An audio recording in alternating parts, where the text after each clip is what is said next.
নমস্কার, পুতুলের সংসারে আপনাদের সকলকে স্বাগত। এখন সন্ধে হয়ে গেছে, আমরা ভোগ প্রসাদ খেয়ে একটু রেস্ট নিয়েছি, নিয়ে একবার জগন্নাথ দর্শন করতে যাব।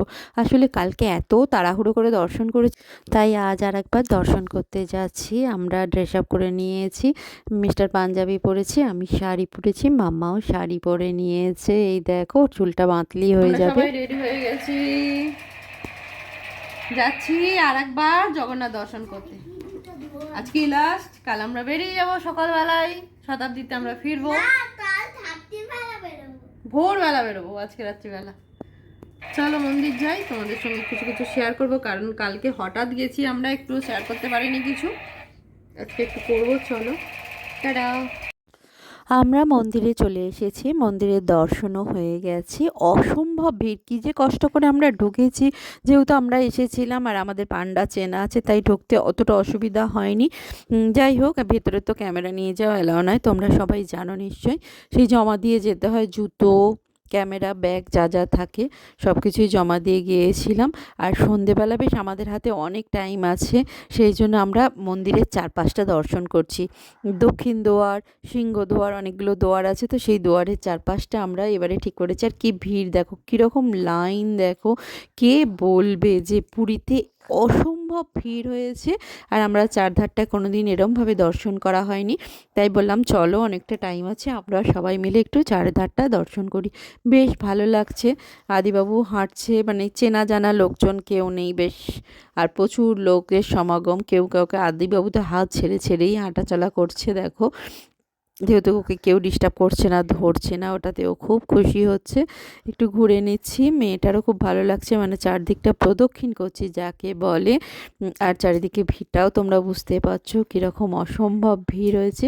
খুব ভালো লাগে জানো তো, কি জানি আমাকে পুরীর জগন্নাথ ভীষণভাবে টানে। জগন্নাথ দর্শন করতে বছরে একবার আমাকে আসতেই হয়। আদিবাবু যখন হয় সেই সময় একটা বড় আমার সঙ্গে অ্যাক্সিডেন্ট হয়েছিল। অ্যাক্সিডেন্ট মানে বড় দুর্ঘটনা আমার মধ্যে ঘটেছিল। তারপর থেকেই জগন্নাথ দেবের কাছে আসার পর থেকে আমার মন ভীষণভাবে শান্ত হয়েছিল। তখন থেকেই কি জানি আমার জগন্নাথ দেবের প্রতি টানটা মানে আরও বেড়ে যায়, যে আসতে ইচ্ছা করে। প্রত্যেক বছরই আসা হয়, এবছরও তার অন্যথা হয়নি। কিন্তু এরকমভাবে এতবার মন্দিরে আসা হয় না, মন্দির চত্বরে। এবারে কিন্তু দুবার আমরা মন্দির চত্বরে এলাম। আমাদের কাল ভোরবেলায় ট্রেন, তাই সন্ধেবেলাটা কোনো কাজ নেই। আর জিনিসপত্র কেনাকাটি সেরকমভাবে তো করা হয় না, সকালের দিকে আমরা কেনাকাটি করে নিয়েছি, ভোগ প্রসাদ খেয়েছি, সে এক অন্যরকম ব্যাপার যাকে বলে। এই দেখো চারিদিকে ভিড় লাগছে। এবার সন্ধেবেলা একটু চা খাবো বলে এখানেই একটা যে গ্র্যান্ড রেস্টুরেন্ট আছে, ভেজ রেস্টুরেন্ট, সেখানেই আমরা যাচ্ছি। ওখানে গিয়ে একটুখানি চা খাবো। এই রেস্টুরেন্টে আমরা আগেও খেয়েছি, খুব ভালো রেস্টুরেন্ট জানো তো এই রেস্টুরেন্টটা। আর আদিবাবু তো খেলনার জন্য বায়না শুরু করে দিয়েছে, এখানে কত রকমের খেলনা রয়েছে, আর ওর বাইরে বেরোলেই একটা করে খেলনা কিনতেই হবে, এই রকম ব্যাপার। আর এই দেখো বাইরে থেকে মন্দিরের চূড়াটা দেখো কি সুন্দর লাগছে। একটা সুন্দর প্রদীপও রয়েছে ওখানে দেয়া রয়েছে, সেটা জুম করে আমরা দেখছিলাম। এই দেখো আমরা রেস্টুরেন্টে এসে গেছি, চা নিয়ে নিয়েছি, আর মেয়েটা আর ছেলেটা নিয়েছে কোল্ড কফি। ওই দেখো দুজনে মিলে খাচ্ছে, ঠান্ডাতে কোল্ড কফি খাচ্ছে। যাই হোক, শুনলো না, কি আর করা যাবে। আইস দেয়নি গো, এমনিই বললো কোল্ড কফি দিয়েছে, সেটা খাচ্ছে। আর আমরা শুধু চা নিয়েছি একটু। আর এই রেস্টুরেন্টের বাইরে থেকে মন্দিরটা কীরকম ঝলমল করছে দেখো, মানে বাইরে যেতেই ইচ্ছা করছে না। রেস্টুরেন্টের নামটাও তোমাদের দেখিয়ে দিলাম, গ্র্যান্ড ভেজ রেস্টুরেন্ট। রেস্টুরেন্টটা কিন্তু খুব সুন্দর। আর এর নিচে বিশাল মার্কেট আছে, মার্কেটে শপিংও করা যায়, রিজনেবল রেট জানো তো, খুব বেশি দাম নয়। আর সি বিচের ধারে যে অনেক মেলার মতো বসেছে, সেখানে আজকে একটু ঘোরার ইচ্ছে আছে। এই চাটা খেয়ে আমরা এবার ওইখানটাতেই ঘুরতে যাব। এখান থেকে একটা টোটো নিতে হবে, নিয়ে মার্কেট থেকে একেবারে সি বিচের কাছে গিয়ে ওখান থেকে আবার হাঁটতে হাঁটতে যাব একটু, এটাই ইচ্ছা আছে। চলো যাই। আর মাম্মার আবদারে একটু ফটো শ্যুট করছে, এই দেখো একটু ছবি তুলে নিচ্ছে, এখান থেকে যেতেই চাইছে না। জগন্নাথ দেবের মাহাত্ম্য এই রকম। আর আমরা এসে গেছি চিড়িয়াখানা। এই দেখো কত কি বিক্রি হচ্ছে চারিদিকে, যত রকমের মাছ। এগুলো আমরা কোনোদিনও খাইনি, সত্যি কথা বলতে কি কোনোদিনও ট্রাই করিনি সমুদ্রের ধারে এইসব খাবার। আদিবাবু একটুখানি চাপবে, ওই মিষ্টিগুলো চাপবে, সেটার ইচ্ছা আছে, সেটা দেখেছে, ও বলিয়েছে আমি কিন্তু চাপবো ওটাতে, সেটাতেই ওকে চাপানোর জন্য নিয়ে এসেছি।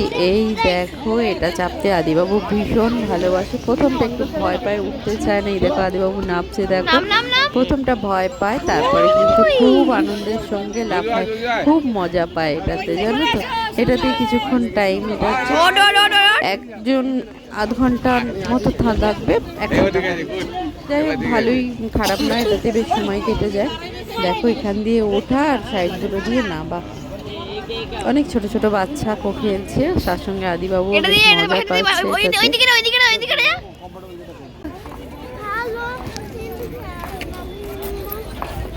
পুরো মেলা, সবসময় যেন মেলা বসে আছে এখানে, বলো